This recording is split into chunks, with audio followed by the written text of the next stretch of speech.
Hello everyone and welcome back to the easiest English learning source Hinkhoj and I am Ishita. Guys, हमने अभी तक grammar के काफ़ी sessions पढ़े हैं, इंग्लिश स्पीकिंग भी पढ़ा, बट आज एक स्पेशल क्लास है आप लोगों के लिए जो है इंग्लिश राइटिंग रिलेटेड। देखिए गाइज, लिखना बहुत आसान चीज़ नहीं है, मैंने पहले भी बोला है, क्योंकि आप सामने वाले को अपने एक्सप्रेशंस नहीं दिखाते। आई थिंक रिटन इंग्लिश ज़्यादा क्रूशियल है रादर देन वर्बल इंग्लिश, क्योंकि बोलकर तो हम अपनी बातें बता देते हैं और टोन से भी हम बता देते हैं हम किस वे में बोलना चाह रहे हैं, बट यहाँ बात आती है राइटिंग की। ना कहते हैं ना कि किसी राइटर की बुक पढ़ने में मज़ा नहीं आता और किसी राइटर की बुक पढ़ें तो बहुत ही अच्छा लगता है। यानी स्टोरीज में इतना डिफरेंस कैसे आता है गाइज, वो राइटिंग स्किल्स है। सो आज मैं आपको 4 ऐसे बातें बताने वाली हूँ जो कि आपके राइटिंग स्किल्स को और अच्छा करेंगे। सो आज हम डिस्कस करेंगे फिगरेटिव लैंग्वेज, यानी कि आप अपने रिटन इंग्लिश को और ज़्यादा अच्छे तरीके से कैसे कर सकते हैं। So let's see what are these 4 tips जो आपको राइटिंग में मदद करने वाले हैं। सो यहाँ देखिए guys, simile, metaphor, idiom and hyperbole. अक्सर लोग सोचते हैं कि अगर एक पर्टिकुलर राइटर का नाम मैं कोट करूं, हिंदी में अगर आपने प्रेमचंद की स्टोरीज पढ़ी होंगी तो बहुत ही अच्छी लगती हैं गाइज। जब आप उसको पढ़ते हैं तो ऐसा लगता है कि आपके सामने वो सारी सीन चल रही है।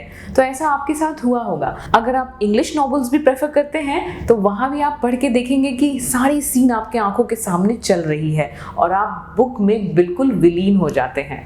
ऐसा इसलिए होता है क्योंकि राइटर ने इन 4 चीज़ों का यूज़ बहुत ही अच्छे तरीके से किया है। सो आगे जब आप कुछ इंग्लिश में लिखेंगे तो इन 4 का ज़रूर फॉलो करिएगा। नाउ सिमिली क्या है, आइए देखते हैं इसे अच्छे तरीके से।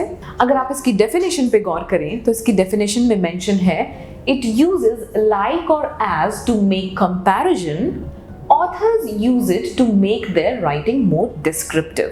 Now अगर आप देखेंगे like और as किया जाता है इसमें use, ताकि आप एक चीज को दूसरी चीज से कंपेयर करें। Now normal हम जो conjunctions यूज करके करते हैं, so simile यूज किया जाता है जब हम कुछ like और as शब्द का यूज करके कंपैरिजन दिखाएंगे।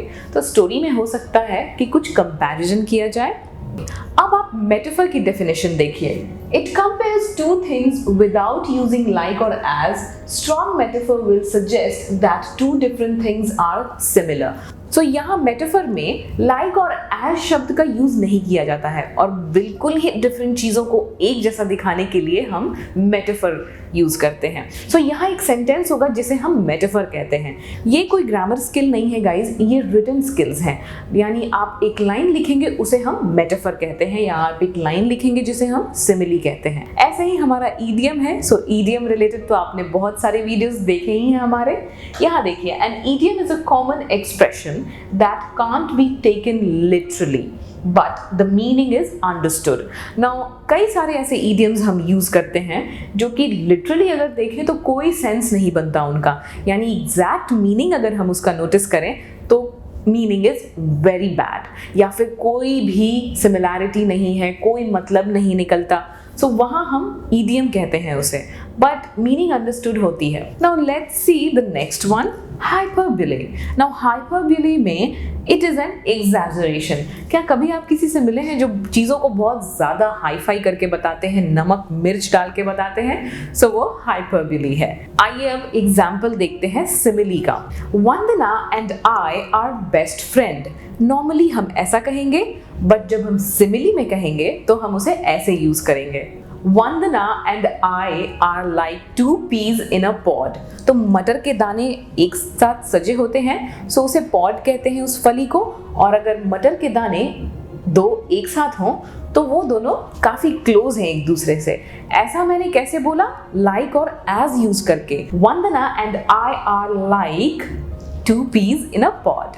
अब देखते हैं मेटाफर का example, my desk is a mess. कई बार मैं अपने डेस्क पे जब काम करती हूँ तो उसको गंदा छोड़ जाती हूँ। मेरा लैपटॉप ऐसे पड़ा होता है, लैपटॉप का चार्जर ऐसे ही पड़ा होता है, मैं उसे क्लोज नहीं करती तो वहाँ एक मेस क्रिएट हो जाता है। सो इसे मैं बताने के लिए नॉर्मल सेंटेंस में तो मैंने बोला my desk is a mess, but metaphor कैसे यूज करेंगे? My desk is pigsty. Now pigsty क्यों? बिकॉज वो एक डर्टी प्लेस होता है जहाँ पिग्स को हम बंद करते हैं, या जहाँ पिग्स जनरली रहते हैं तो वो डर्ट में रहते हैं, इसलिए मैंने वहाँ कंपैरिजन किया किससे? अपने डेस्क को पिग्स्टाई से। तो यहाँ आप बिना लाइक और एज यूज किए दो चीज़ों को कंपेयर कर रहे हैं। अब बात करते हैं हम ईडियम की। नाउ ईडियम बहुत सारे आपने ऑलरेडी देखे ही हैं। सो मेरा एक फ्रेंड अगर बॉक्सर है और उसकी एक मैच होने वाली है तो मैं उसको क्या बोलूँगी? All the best. But all the best ना बोलकर अगर मैं बोलूँ ब्रेक अ लेग, सो यहाँ मैंने उसको विश किया कि वो जीत जाएगा but in a different way. All the best ना बोलकर मैंने कहा ब्रेक अ लेग। सो यहाँ किसी के पैर तोड़कर आना, मैंने ऐसा कहा। So that can be considered as idiom. यहाँ लिटरल मीनिंग नहीं है बट मैं उनको विश कर रही हूँ ऑल द बेस्ट। अब हम एग्जाम्पल देखेंगे हाइपरबोले का। नाउ हाइपरबोले मैंने बोला एग्जैजरेशन है, तो जितना ज्यादा आप एग्जैजरेट करते हैं उन सेंटेंसेस को हम कहते हैं हाइपरबोले। सो बर्थडे आता है तो मैं बहुत इम्पेशेंट हो जाती हूँ। So I am impatient for my birthday, यानी मैं वेट नहीं कर पा रही हूँ कब मेरा बर्थडे आएगा।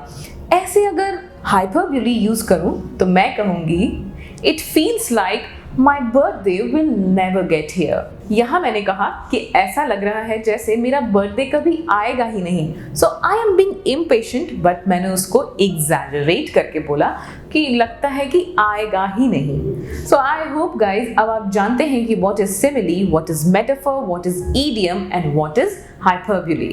कभी भी आपसे कोई इनके बारे में पूछे तो अब आप अच्छे से एक्सप्लेन कर पाएंगे, आई एम श्योर। और राइटिंग स्किल्स में इसको लिखना ना भूलें। Thank you so much for watching the video guys. I hope you liked it, and do like, share and subscribe our channel, and don't forget to press the bell icon. I will come up again with one more interesting video lesson for you soon.